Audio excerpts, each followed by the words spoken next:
YCP BC వ్యతిరేక విధానాలు నిలదీస్తూ Bharatiya Janata party విశాఖపట్నంలో పెద్ద ఎత్తున బీసీ సామాజిక చైతన్య సభ నిర్వహిస్తోంది.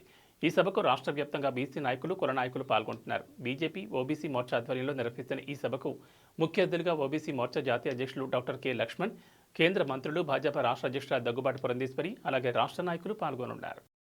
రామకృష్ణ గారు, స్వామి అయ్యప్ప గారు, వీరప్ప గారు, రవి గారు, శారదమ్మ గారు రేపు అక్కడికి పోవాలనే ఉద్దేశంతో ఇక్కడ చర్చించడం జరిగింది. దీని గురించి మన వీరప్ప స్వామి గారు క్లియర్గా అందరికీ వివరిస్తారు. చంద్రమోహన్ ఆచార్య. జై శ్రీరామ్. అందరికీ నమస్కారం. బీసీ ఐక్యత వర్ధిల్లాలి. రేపు జనవరి 7వ తారీఖు విశాఖలో జరుగుతున్న బీసీ చైతన్య సదస్సుకు పెద్ద ఎత్తున బీసీలందరూ తరలి రావాలి.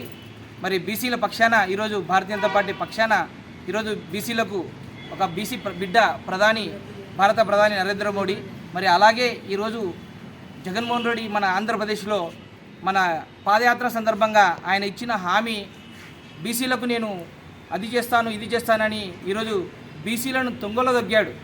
మరి ఈరోజు బీసీలకు అంటే జగన్మోహన్ రెడ్డికి ఇష్టం లేని పరిస్థితి కనిపిస్తుంది. అలాగే బీసీలకు పక్షాన్ని చూసుకుంటే బీసీలకు కేంద్ర ప్రభుత్వం బీసీలకు చట్టబద్ధత కల్పించింది.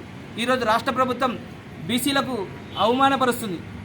రాష్ట్ర ముఖ్యమంత్రులు, ఎమ్మెల్యేలు, బీసీ మంత్రి ఎవరైతే ఉన్నారో రాష్ట్రంలో ఆయన అసలు ఉన్నాడా లేదా అనే విషయం కూడా మీడియా ముఖాన కనిపించాడు, అసెంబ్లీలో కనిపించాడు. పాపం పోయింది. అలాంటి డమ్మీ బీసీ నేతని ఈరోజు ఇచ్చారు. అలాగే ముఖ్యమంత్రి గారు పాదయాత్రలో ఇచ్చిన మేనిఫెస్టో ఏమైందని చెప్పి భారతీయ జనతా పార్టీ అడుగుతుంది. ఈరోజు 56 బీసీ కులాలకు డైరెక్టర్ పోస్టులు అయితే ఇచ్చారు, కానీ మరి వాటి నిధులు ఏమైంది? నిధులు మీ బడ్జెట్లో గుండు సున్నా చుట్టారు. మరి భారతీయ జనతా పార్టీ బీసీల పక్షాన్ని ఈరోజు ప్రశ్నిస్తుంది.